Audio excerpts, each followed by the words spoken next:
কিশোরগঞ্জের শোলাকিয়া ঈদগাহ ময়দানে অন্য সব মাঠের ন্যায় নেই কোনো সামিয়ানা টানানোর কাজ। এটি এই ঈদগাহ মাঠের অন্যতম বৈশিষ্ট্য।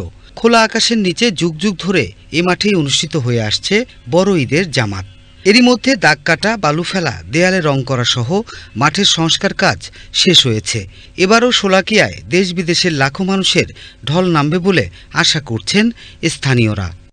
উপমহাদেশের ঈদগাহের মধ্যে শোলাকিয়া একটি ঐতিহাসিক ঈদগাহ মাঠ। ঐতিহ্যবাহী শোলাকিয়া ঈদগাহ ময়দানে বিদেশ থেকে মুসল্লিরা এখানে আসেন নামাজ পড়ে।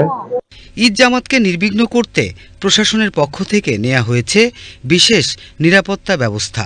4 স্তরের নিরাপত্তার পাশাপাশি মাঠে থাকবে 2 প্লাটুন বিজিবি ও সাদা পোশাকের পুলিশ। সুপেয় পানির বন্দোবস্ত করা হয়েছে, পর্যাপ্ত নজর ব্যবস্থা করা হয়েছে, ওয়াশরুম প্রস্তুত আমরা করেছি, অস্থায়ী টিউবওয়েল দেওয়া হয়েছে। আর এছাড়াও এখানে যদি তাদের শারীরিক কোনো সমস্যা হয় এখানে মেডিকেল ক্যাম্প থাকবে, কয়েকটা অ্যাম্বুলেন্স স্ট্যান্ড বাই থাকবে। যে সকল সম্মানিত মুসল্লিগণ এখানে এসে নামাজ আদায় করেন তারা যাতে এখানে এসে আবার নির্বিঘ্নে নিরাপদে তার বাড়ি ফিরতে পারেন সেই প্ল্যান আমাদের রয়েছে। আমরা সেই অনুযায়ী আমাদের কার্যক্রম বাস্তবায়ন করছি।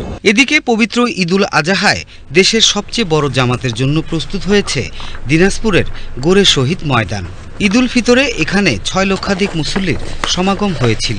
সেই বিবেচনায় আরও বেশি মানুষের সংস্থানে মাঠটি প্রস্তুত করা হয়েছে বলে জানিয়েছে কর্তৃপক্ষ। আমরা সর্বোচ্চ অগ্রাধিকার দিচ্ছি আইন শৃঙ্খলা এবং মুসল্লিদের নিরাপত্তা। বিভিন্ন গোয়েন্দা সংস্থা সার্বক্ষণিকভাবে মনিটরিং করে সর্বাত্মক প্রস্তুতি গ্রহণ করেছে। আশা করি আমরা সুন্দর সুষ্ঠু পরিবেশে অন্যান্য বারের ন্যায় এবারও এশিয়ার সর্ববৃহৎ ঈদের জামাত আমরা এখানে অনুষ্ঠিত করতে সক্ষম হব। এদিকে সুষ্ঠুভাবে ঈদের নামাজ আদায় এবং নির্বিঘ্ন যাতায়াত নিশ্চিত করতে ব্যাপক পদক্ষেপ নিয়েছে আইনশৃঙ্খলা রক্ষাকারী বাহিনী। নিরাপত্তার স্বার্থে মুসল্লিরা শুধু জায়নামাজ ও ছাতা নিয়ে প্রবেশ করতে পারবেন। দূর দূরান্তের নামাজিদের জন্য 2টি বিশেষ ট্রেনের ব্যবস্থা রাখা হয়েছে। নাশকতামূলক বা এখানে কোনো ধরনের ঝুঁকি তৈরি করতে না পারে সেই বিষয়গুলোকে আমরা মাথায় রেখে আমরা ঈদ পূর্ব আমরা তল্লাশি অভিযান পরিচালনা করব।